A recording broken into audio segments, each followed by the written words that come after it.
Salut tout le monde, ici Rémi.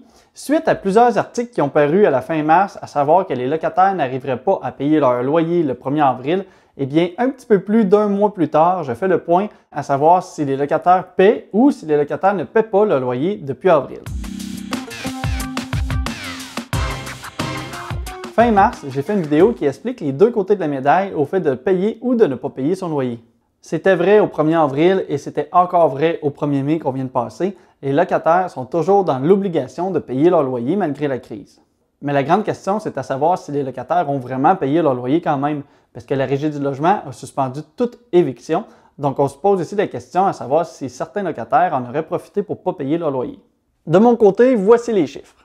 Il faut comprendre qu'avec les différentes sortes de loyers que j'ai, dont des chambres, en fait, ce n'est pas tous mes locataires qui m'ont payé au début du mois.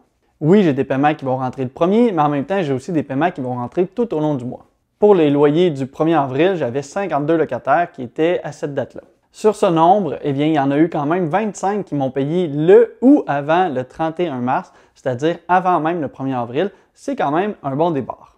La journée même du 1er avril, eh bien, il y a 26 autres loyers qui sont rentrés. Et après ça, il y a un gars aussi qui m'a donné seulement 150 $ sur son loyer de 485 $, et ça le 31 mars, la journée d'avant.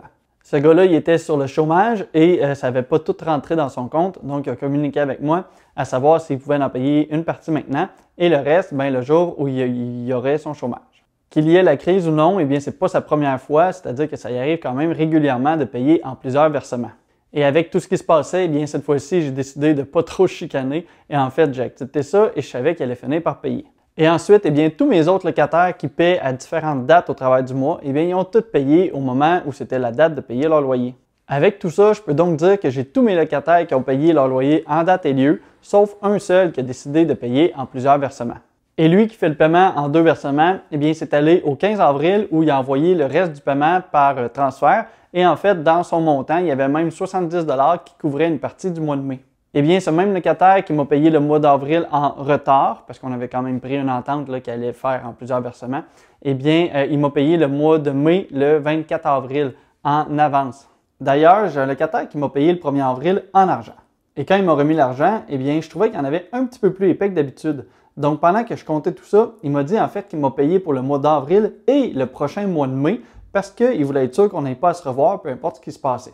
Parce que oui, il voulait s'assurer que peu importe ce qui se passe, qu'il perde son revenu ou qu'on n'ait plus le droit de se promener, eh bien, il voulait s'assurer que son loyer soit payé au moins jusqu'en juin. Comme quoi, de mon côté, eh bien, j'ai pas eu de problème à me faire payer le 1er avril, même si la PCU n'était pas encore rentrée.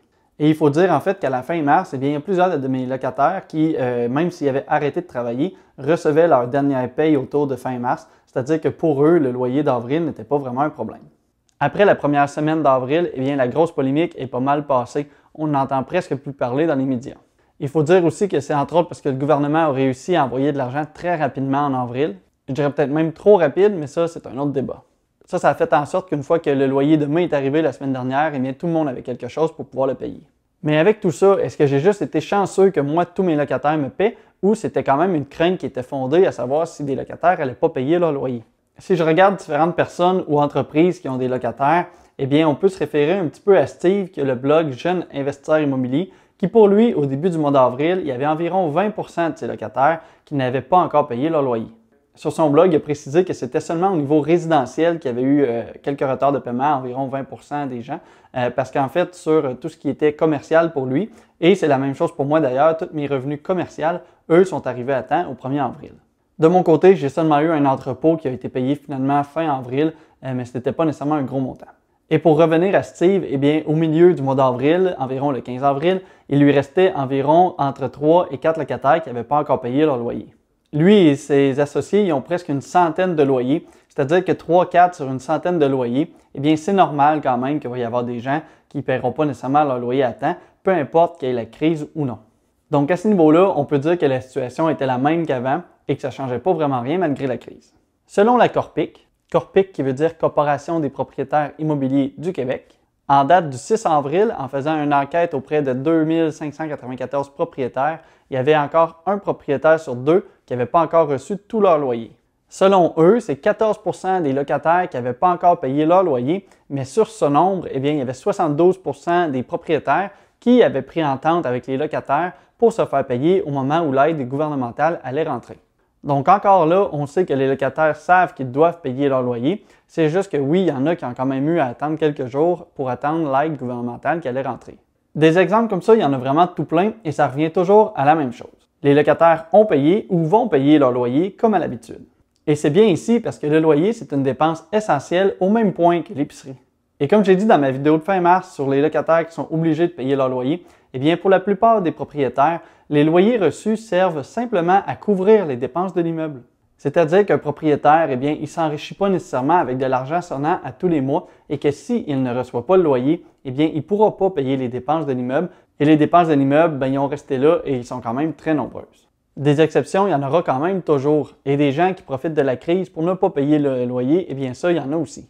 Mais pour venir en aide à ceux qui auraient encore besoin d'aide pour payer leur loyer, eh bien, le 29 avril dernier, donc la semaine dernière, le gouvernement a annoncé 2 nouvelles mesures pour faire en sorte que chacun puisse payer son loyer. La Société d'habitation du Québec a annoncé qu'elle offre un prêt de 1 500 $ pour couvrir 2 mois de loyer. Ce prêt, eh bien, il va être sans intérêt, mais il devra être remboursé d'ici le 1er août 2021. Le locataire doit comprendre que ça reste un prêt, c'est-à-dire que s'il arrive déjà serré dans ses finances, eh bien, ce n'est pas une bonne idée de demander un prêt supplémentaire de 1 500 $ qu'il va devoir rembourser au travers du reste de ses dépenses. Et cet argent-là, eh bien, il va être versé directement au propriétaire, donc c'est important aussi de comprendre que le locataire ne pourra pas l'utiliser pour faire autre chose. Je vous mets le lien en description vers certains critères d'admissibilité, comme le fait d'avoir eu une baisse de revenus liée à la crise. Je crois que les documents ne sont pas encore sortis en date d'aujourd'hui, mais c'est annoncé que ça va arriver bientôt. La deuxième mesure est là pour aider ceux qui doivent déménager, mais qui ne pourront pas parce que leur maison ou leur logement ne sera pas prêt selon la date prévue. C'est sûr qu'il y a certains critères, mais en gros, si jamais ta maison n'est pas prête ou ton logement à la date prévue où tu étais censé aménager et que tu dois partir de où tu es, eh bien le gouvernement va te donner un maximum de 2 000 $ pour un maximum de 2 mois afin de pouvoir t'aider à te relocaliser. Et comme si ce n'était pas suffisant, eh bien ils vont aussi offrir 1 000 $ pour pouvoir faire entreposer tes meubles. Bref, avec toutes les mesures mises en place, il n'y a aucune raison qui fait que les gens ne seraient pas capables de payer leur loyer. En tant que propriétaire moi-même, je vais lancer un message aux autres propriétaires. Comme toujours, soyez indulgents, soyez intelligents, référez-vous à chaque cas particulièrement et aidez les gens aux besoins. Mais ne pas vous faire payer ou offrir un mois en cadeau aux locataires, ça ne devrait pas être une option. Peut-être une leçon à tirer ici de tout ça, il faut comprendre que les médias ils vont souvent prendre une situation qui est marginale et ils vont en faire quand même tout un plat pour ça. Pour ceux que ça leur fait douter d'acheter des immeubles à revenus, eh bien sachez que l'immobilier, ça reste un très bon moyen de viser l'indépendance financière et malgré que oui, la crise a fait mal comme dans tous les domaines, eh bien ça reste avec des bases très solides. Voilà, n'hésitez pas à aimer la vidéo si vous avez apprécié le contenu. Vous pouvez aussi vous abonner à la chaîne pour voir les prochaines vidéos sur la finance et l'immobilier. Vous pouvez aussi rejoindre des centaines de gens sur le groupe Facebook pour pouvoir échanger avec les autres et avoir des nouvelles régulièrement. Merci de ton écoute, à la prochaine!